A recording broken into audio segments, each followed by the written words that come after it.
Singapore is taking a gamble by opening its first casinos. The government hopes the two multi-billion-dollar projects will draw in more tourists, create jobs for the locals and generate billions of dollars in revenue. But some Singaporeans worry the casinos will not only encourage gambling addiction, but also create a whole host of social problems. I'm Fauzia Ibrahim. On this edition of 101 East, we look at Singapore's big bet on the gambling industry.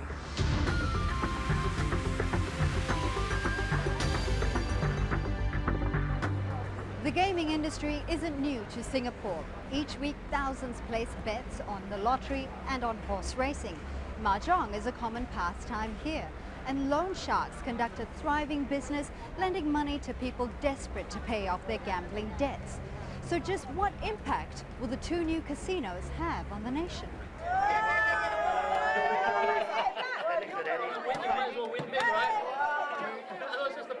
Singaporeans have long enjoyed gambling. Chinese New Year celebrations are traditionally a time when many feel fortune will smile upon them.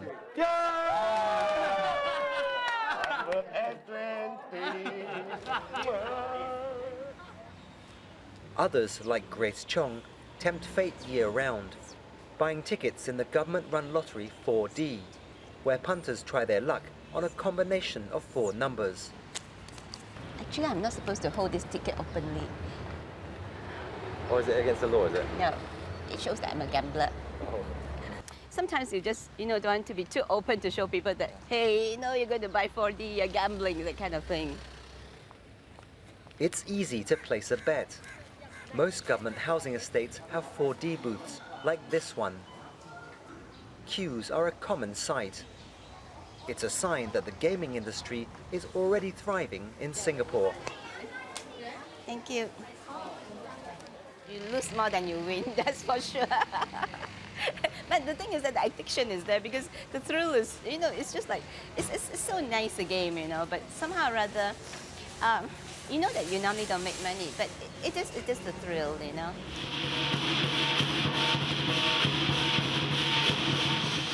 It's the thrill that drives people to gamble that has some worried about Singapore's first casino, which opened to great fanfare on Chinese New Year.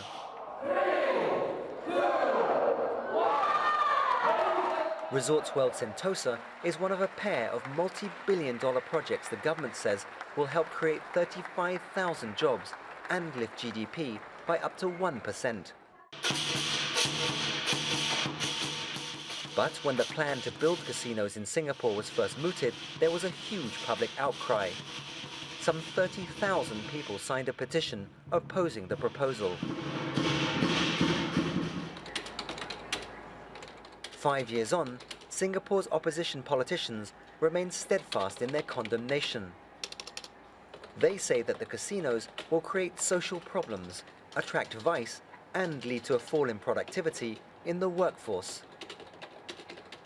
If an economy needs these very questionable activities, these vices to boost your GDP, then I think we're in a lot more trouble than we think.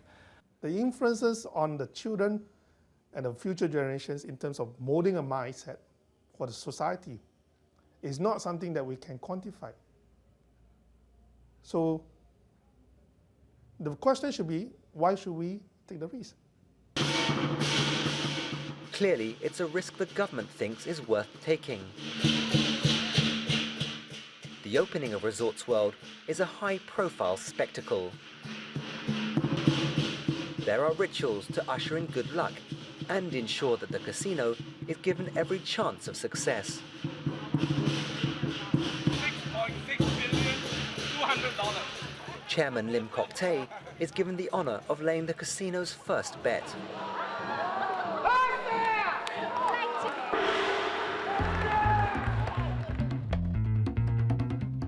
At Resorts World Sentosa, gamblers are spoilt for choice. We have more than 500 tables across, say, maybe more than 10 different types of table games, and of course, thousands upon thousands of slot machines as well. Gambling is clearly a major attraction here. But the Singapore government insists on calling this development an integrated resort, a place that will help transform the country into a premier tourist destination. It's a message casino staff have rehearsed well. Well, I can safely say that the casino will, of course, contribute to a major part of our revenue, but not forgetting we have a lot of other attractions that would contribute to a large part of the revenue as well. Perhaps the emphasis on other attractions is an attempt to ease public concerns that the casino may lead to a rise in problem gambling. You are gambling again! The Singapore government began to address these concerns even before the casino opened. Television advertisements like this one warn gamblers not to cross the line. Why, Mummy? The government also founded the National Council on Problem Gambling, which has put in place a set of measures to exclude certain people from entering the casinos. There's these third-party exclusions where if you are bankrupt and if you are on some financial scheme supported by the government, your name will be automatically be sent to the IRS and you cannot step into the casino. For Singaporeans and permanent residents who can visit the casino, there's a 100 Singapore dollar single entry fee, about $70 US, or a year-long pass which sets you back $1,400 US. For the casino's first customers, this government tax isn't much of a deterrence. If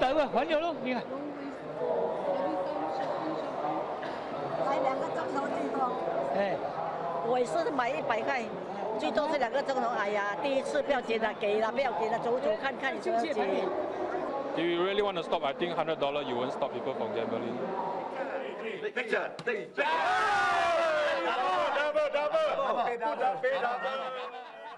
For many Singaporeans, gambling is a social activity, a chance for a bit of harmless fun.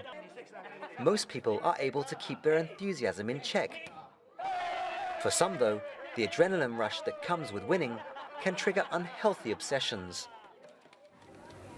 Any kind of problem gambling or pathological gambling will start off with social gambling. Most people will be a social gambler. Singapore's Institute of Mental Health has treated more than 450 pathological gamblers over the past 2 years. But a 2008 survey estimates that the problem affects up to 1.2% of the country's population. That's tens of thousands of people. There's a need to increase the awareness about the availability of treatment, because a lot of folks out there, they have been facing a lot of problems because of the gambling, but they do not know where to get help, how to get help, what to do.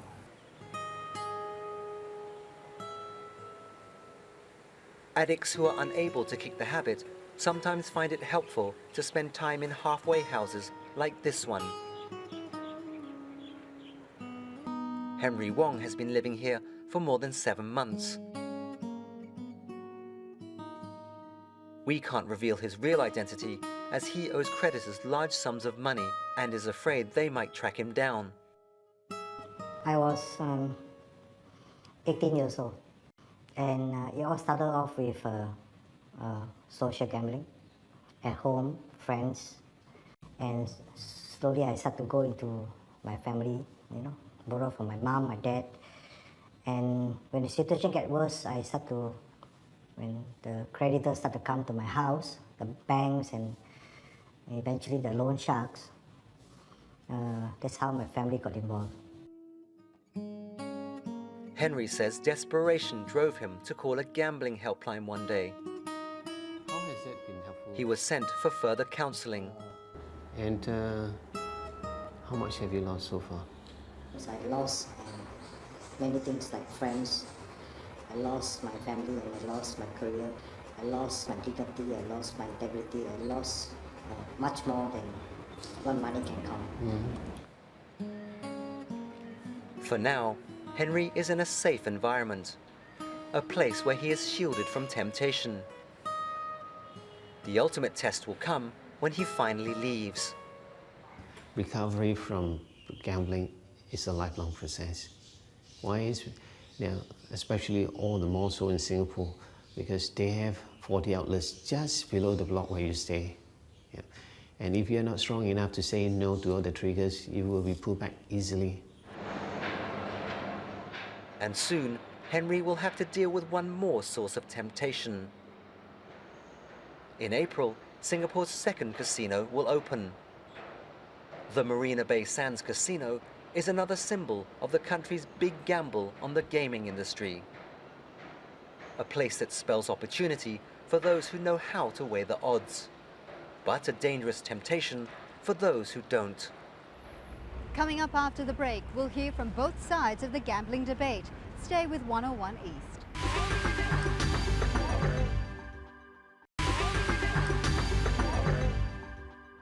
Welcome back to 101 East. This week we come to you from Singapore, right in front of the Marina Bay Sands. It's just one of Singapore's future casinos. Now, the casinos here have sparked a rather robust debate about the gambling industry and its impact on the nation.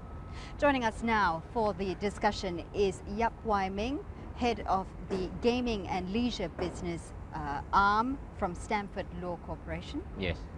And social activist Goh Meng Seng. Yeah. Thank you very much for joining us Thank today. you. Wai Ming, if I could start with you, the government has said that the casinos are needed because it is a feasible economic plan. Is it really a feasible long-term economic plan for Singapore? Well, the government has actually put forward their case for setting up the casinos. Well, we don't call it casinos here, we call it integrated resorts. And thinking was that the casino component is only a small component of the entire setup in Singapore. They put forward the economic case, and we have yet to see the result of it. One casino is already up and operational at Sentosa Island, which is owned by the Malaysian group. Here you can see that it's coming up soon in the next 2 months or so. So far, I think if you're looking at the economic case, you probably have seen some of the filtering through from the opening of the Genting Resort. They had a lot of visitors there. I think foreigners are flooding in for the first few days, and they are complaining that you can't even get into the casino. But again, it is an initial attraction, isn't it? I agree. Let's look 20 years down the line, though. Is this something that will help Singapore's economy 20 years down the line? I can't say how far I can see in 20 years' time. The Singapore may change completely. At the time when they put up the debate, they were looking at, Singapore was quite a dry place, people wouldn't stay for long, and they needed to rejuvenate this place, and they put up all these arguments. And the casino debate is not new, actually. It had been put forward before several times in the past. The government of the day then has decided to put it aside. It is only for the last few years, when the new Prime Minister came on board, that he decided to relook at this issue, and here it is. We are looking at the result of the whole plan. Goh Meng Seng, do you think this is a feasible long-term economic plan? I wouldn't think it's a feasible long-term, but in the short term, actually, we are seeing the impact. When you throw money into the economy on the construction, $5 billion plus another $5 billion, $10 billion, you will see the impact for the first few years in the preparation. There's no doubt about it. But later on, when you see people who are coming into the casino, they're foreign workers. They're not gambling there. They're hogging the place. So I am very doubtful whether if this goes on, it's viable for the casino itself. But a part of that, I think we should look at the long term.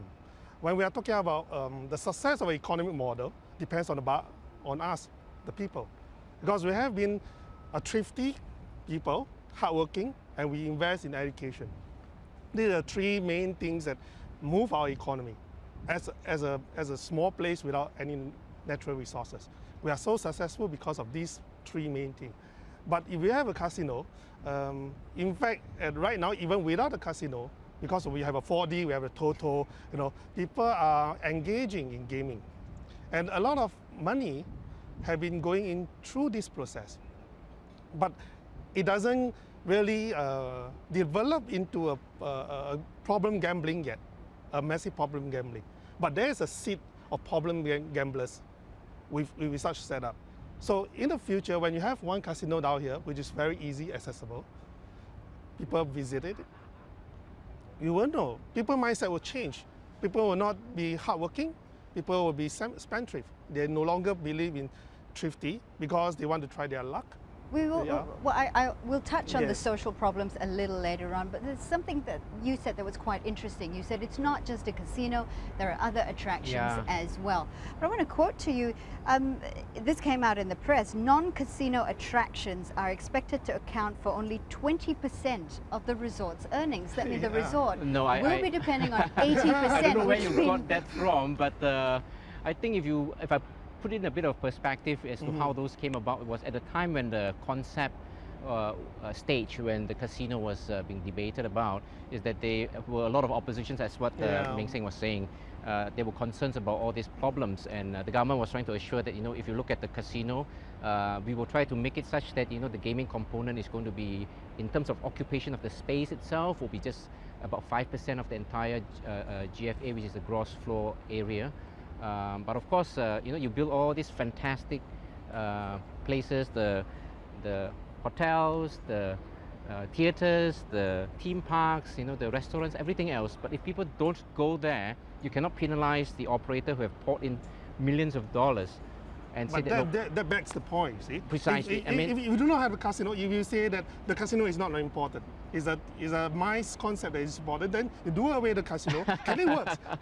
So Can it work? You're really back to the Can same problem. Singapore actually right? survive without these two casinos and just have the other attractions that come with the integrated resorts? I do not know whether it will work in that scale that we are talking about. Traditionally, if you have looked at the casino model in a lot of these countries, then the casino component in terms of the revenue, I cannot dispute that it's quite a sizable portion.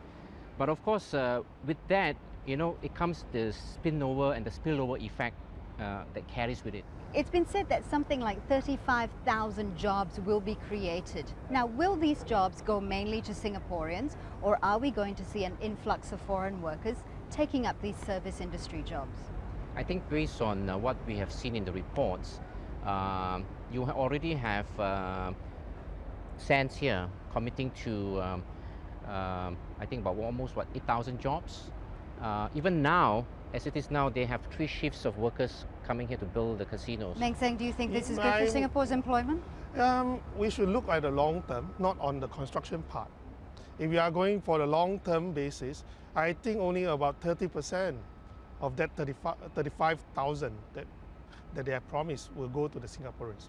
A lot has been said about the possible social impact that this could have on Singaporeans. Isn't it time that Singaporeans stand up, take responsibility for their own gambling addiction? Why do they have to turn to the government and say, we don't want these casinos because it will only encourage gambling in our society? 30,000 people signed a petition, online petition. They have done, but in front of them, yes, the political parties have voiced out, but because of the nature of the political atmosphere we have here, it just bulldogs. So what Singaporeans are resigned to their fate at this moment. So they are actually looking at it in doubts, but they are not voicing out until when you come to the stage, when they see their youngsters are not really that hardworking as before, they will neglect their education, just like the Markov cases. The young people don't want to go to the universities because they say that, why should I, when I can get a pretty good paid job in the casino? That is what's happening in Macau. So it will Would you impact agree that in that the long run. could happen in Singapore in the next 10, 20 years with the establishment if of you're the talking casinos? about a possibility, anything is possible.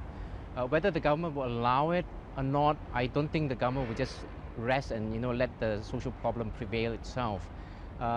The way I look at it is that Singapore has instituted this mechanism to curtail the entrance to the casino, and Singapore residents and Singaporeans have to register, and they get their identity cards scanned so that there is some form of a data collection to analyze who are the guys who are going in to gamble. But I'm quite sure this is needed for the social safeguard of the casinos and the patrons who are going there.